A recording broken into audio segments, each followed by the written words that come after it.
Bonjour et bienvenue pour une nouvelle émission. Aujourd'hui, on accueille avec nous Cécile Bénège et Julie Gentil. Bonjour. Bonjour. Bienvenue. Merci.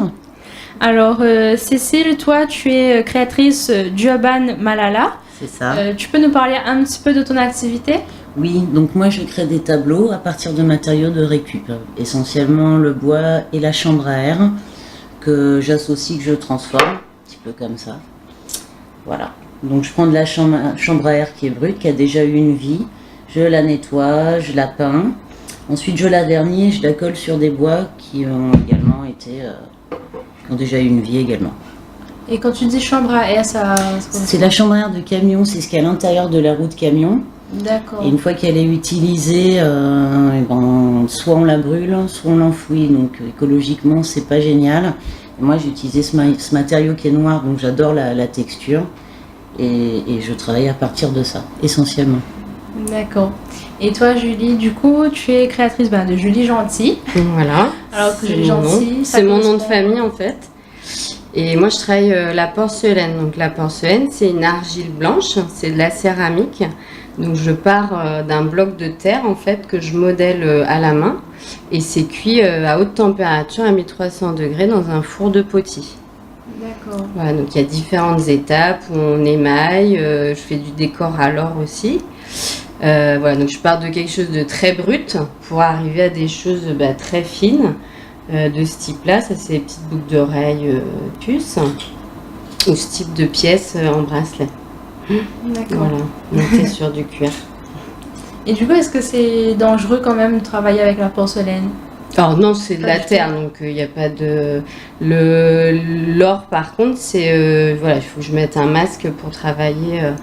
C'est de l'or liquide en fait. D'accord. Et il y a un pourcentage de 12% d'or que j'applique au pinceau. Donc là, je mets un masque pour l'application de l'or. Mais sinon, non, le reste, c'est de la terre en fait, donc c'est naturel.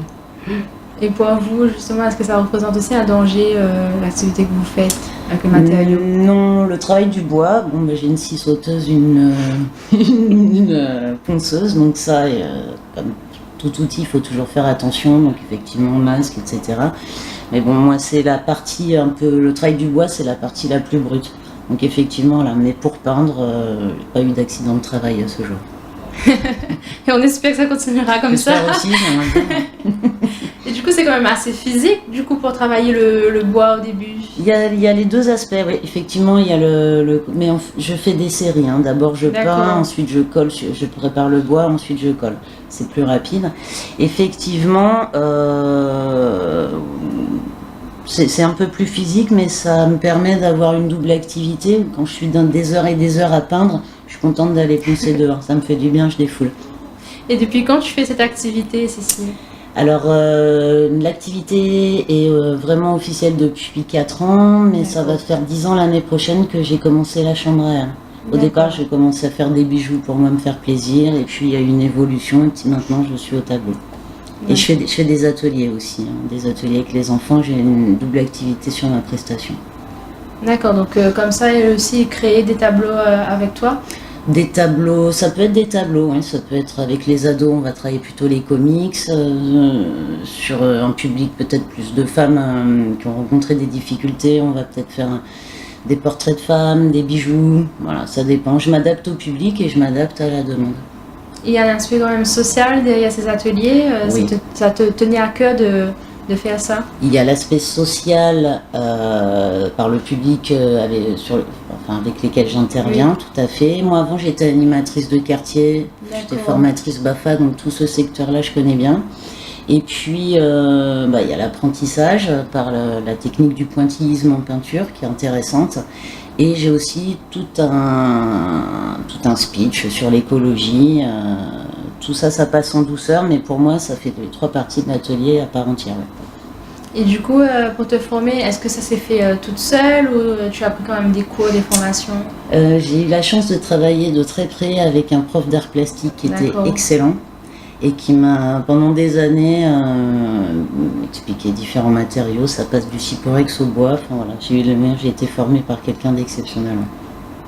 Et pour toi, Cécile, depuis quand tu fais des bijoux? Julie, pardon. Moi, j'ai un parcours en art et c'est un peu le même parcours que Cécile. J'ai vite été animatrice d'atelier d'art. J'ai vite eu ce goût de transmettre. Et le bijou, c'est arrivé juste en sortant des Beaux-Arts. Au départ, je faisais un bijou avec mes dessins, en fait, mes illustrations. D'accord. Et au fil des rencontres, on m'a parlé de la porcelaine et en me le présentant comme un produit plus noble et où je pouvais avoir au niveau créatif, les possibilités sont infinies. Que je peux travailler le volume, le motif, donc c'est pour quelqu'un qui est créatif, c'est super.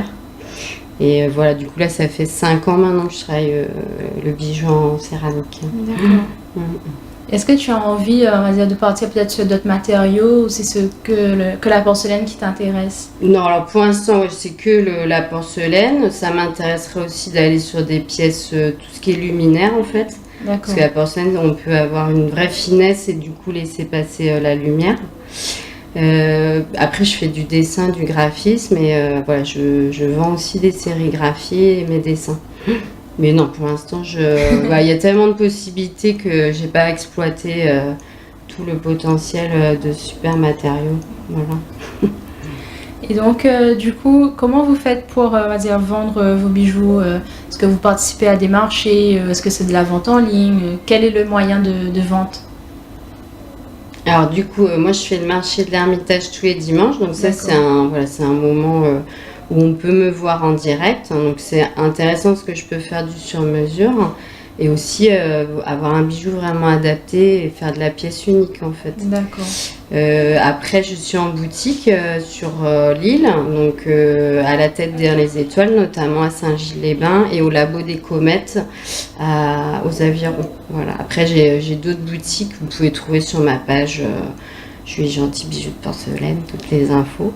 Et là du coup on est sur les marchés de créateurs aussi, dès qu'il y a un marché de créateurs, que ce soit avec art et tradition ou les rencontres alternatives. Le marché de l'éperon, en général on est présent dès qu'on peut sur ce type d'événement. Et vente en ligne également aussi. En fait, pour la métropole, tout ce que je mets en ligne sur ma page est à vendre. Du coup, les personnes peuvent m'envoyer un message directement et j'envoie vers la métropole. Et dans l'océan Indien, tu vends aussi? Non, pour l'instant non, mais à voir par la suite. Il y a des projets. D'accord. Et pour toi, Cécile, c'est la même chose que Julie? Moi, j'essaie vraiment de participer au marché artisanaux, puisque ce que je vends, c'est vraiment typique. Tous les dimanches matin, au marché d'Étang-Salé-les-Bains, un nouveau marché qui est ouvert depuis un an et qui est vraiment très très sympa, marché artisanal. Et sinon, toutes les grosses manifestations que Julie a citées. Moi, je fais pas de vente en ligne parce que les tableaux, c'est lourd à envoyer. Et voilà. Et puis les gens, il y a mon site, il y a Facebook. Et les clients n'hésitent pas à passer à l'atelier aussi, en cas d'urgence, gros besoin de tableaux. Est-ce que c'est difficile de se faire connaître? Excessivement, oui, parce que l'artisanat, je pense que même un plombier a la même difficulté. L'artisanat, il faut combiner quand même plusieurs métiers et ça s'apprend avec le temps. C'est pas quelque chose de facile, ne serait-ce que de vendre son produit, c'est beaucoup plus difficile. Il y a une émotion, il y a de l'affect dedans et c'est difficile de vendre comme ça. Ça s'apprend. Tout ça s'apprend, même titre que la comptabilité. C'est pas forcément la partie la plus facile, mais bon, on s'accroche. Et puis grâce à des émissions comme vous qui nous accueillent aussi. Et est-ce qu'il y a des aides justement pour vous apprendre à faire les choses que vous n'êtes pas à l'aise dedans, qui n'est pas forcément lié directement à la création, à la vente, à la comptabilité par exemple, comme vous l'avez dit? Est-ce qu'il y a des aides par des organismes ou autres? Moi, je suis dans une couveuse d'entreprise, l'association Réussite, où j'ai été particulièrement bien suivie, donc je vais m'immatriculer très prochainement. D'accord. Ça a été je le conseille à toute personne qui veut entreprendre quelque chose, de passer par les coopératives. C'est bien, ça nous apprend justement tout ça. il y a des moments de désespoir, il y a des moments de fulgurance, et ça, la couveuse, moi, m'a permis de mettre un petit peu à plat tout ça. Et moi, ça m'a aidé. Je vais bientôt être à mon propre compte en 2019. D'accord. Et pour toi, Julie? Alors moi, je suis pas passée par une couveuse, mais par la Chambre des métiers. D'accord. Et ils répondent à toutes les questions voilà, sur rendez-vous. On peut vraiment avoir les réponses. Puis aussi, on côtoie d'autres créateurs, donc voilà, on échange beaucoup sur tout ce qu'il y a, effectivement, parce que c'est pas que créer. Il y a un temps de vente, il y a plein de choses en fait autour de ce métier-là. Et c'est vrai c'est pas forcément acquis d'être bon partout. Mais ça peut paraître un petit peu bisounours ce que je vais dire, mais l'artisanat, c'est une vraie famille, il y a une entraide, une vraie solidarité entre nous, et on se repasse les informations, enfin, on s'aide. Donc en serrant les coudes, forcément, ça va mieux. Et du coup, ça aide aussi pour pallier, on va dire, aux difficultés. Même, est-ce que vous avez eu des difficultés particulières par rapport au fait que vous êtes une femme ou autre? Moi, j'ai toujours pensé qu'être une femme, c'était une force. Ça n'a jamais été une difficulté, bien au contraire. Et puis, si je rencontre des obstacles, je les chevauche. Non, moi, j'ai jamais senti de difficulté par rapport au fait que je sois une femme dans ce métier-là. Non, pas du tout. Et est-ce qu'il y a des périodes où, on va dire, c'est plus difficile de faire évoluer l'activité, comme notamment les périodes de crise qu'on a connues récemment? Comment vous arrivez à pallier à ces difficultés-là, à remettre la main, on va dire, sur l'activité de vente? Il y a, à mon sens, 2 points. Il y a le moral. Donc c'est là ça que l'entraide entre nous, on se remonte le moral. Et puis effectivement le côté financier.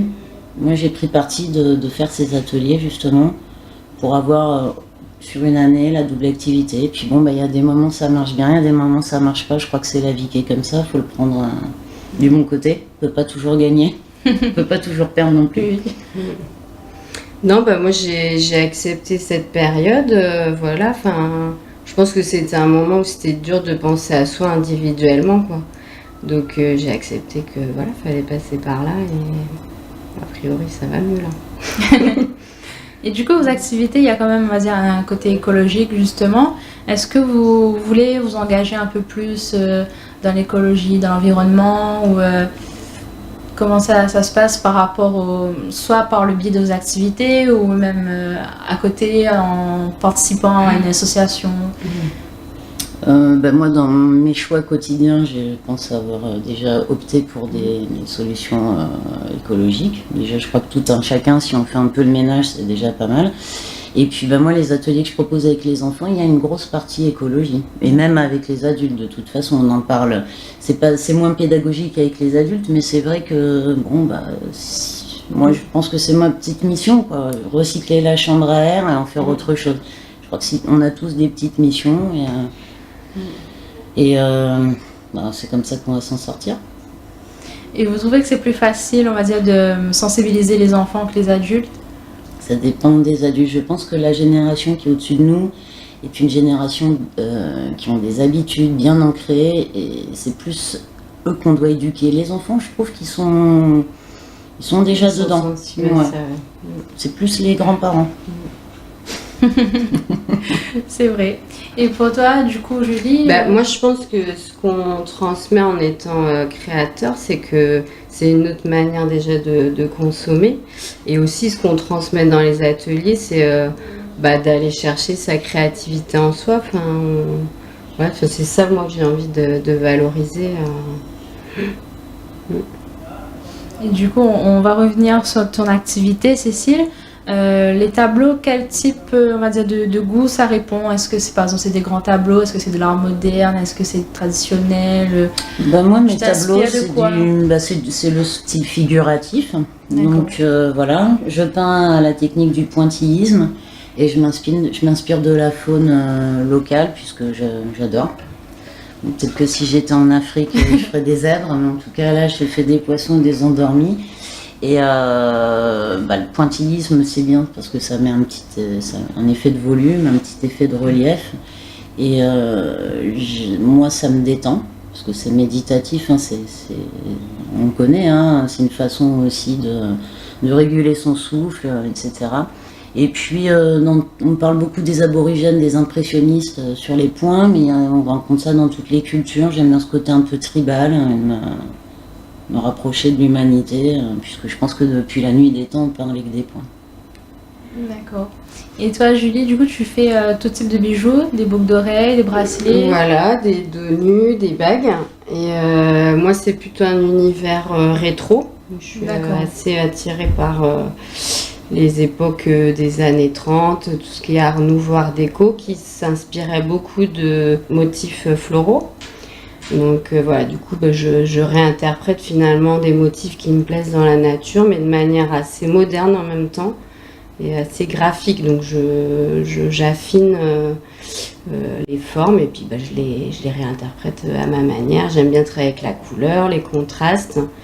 Voilà, et donc c'est pas forcément de la figuration, là on est plus sur des formes géométriques simples. D'accord. Et en ce moment, la tendance, c'est quoi le type de bijou qui est le plus vendu? Alors, je vends beaucoup de dos nus, parce qu'à La Réunion, on a l'avantage de pouvoir montrer son dos. Notamment, je vends pas mal de bijoux de dos pour les mariages. Après, je vends mes bijoux, il n'y a pas forcément les boucles d'oreilles, c'est quand même ce que je vends le plus. Mais je sais pas s'il y a une tendance actuelle. En tout cas, je suis pas forcément à tendance, je fais ce qui me... Ouais, je programme pas forcément quand je crée, c'est au moment où je crée, je laisse venir les choses et j'essaie pas de figer à l'avance ce que je vais créer en fait. J'essaie vraiment de m'amuser et il y a très peu de séries, c'est beaucoup de pièces uniques, sinon je m'ennuie très rapidement. Donc c'est de la création en permanence. Voilà, c'est ça, ouais, c'est ça qui me plaît. Et c'est ça aussi que je mets en avant du coup. Et pour toi aussi, Cécile, c'est la même chose? Non, parce que moi, quand je crée un tableau, au départ, je réalise un pochoir. D'accord. Donc, le premier tableau que je vends, il n'est pas vraiment rentable. Il faut que je fasse des petites séries pour réutiliser ce fameux pochoir qui me prend du temps à faire. D'accord. Mais ça reste des petites séries et puis bon, je m'amuse aussi. Je ne peux pas faire tous les jours la même chose. Et si on veut justement te contacter pour prendre un tableau ou même voir les modèles, on fait comment? Alors dimanche matin étant le marché des temps salés les bains, sur mon Facebook Urban Malala ou sur mon site urbanmalala.re. Voilà. Et pour toi, Julie? Donc moi c'est Julie Gentil Bijoux de Porcelaine, mais tout ce qui est réseaux sociaux, Instagram, Facebook. Et pareil sur le marché de l'Ermitage en direct et aussi à mon atelier à Grandance sur rendez-vous. Je reçois dans le sud. D'accord. Voilà. Avez-vous un dernier message à faire passer à nos auditeurs et auditrices? Suivez-nous. Non, merci à vous. Merci de votre accueil. C'était avec grand plaisir. Et puis artisanalement vôtre surtout. Auditeurs, auditrices, je vous dis à bientôt pour une nouvelle émission. Merci, au revoir.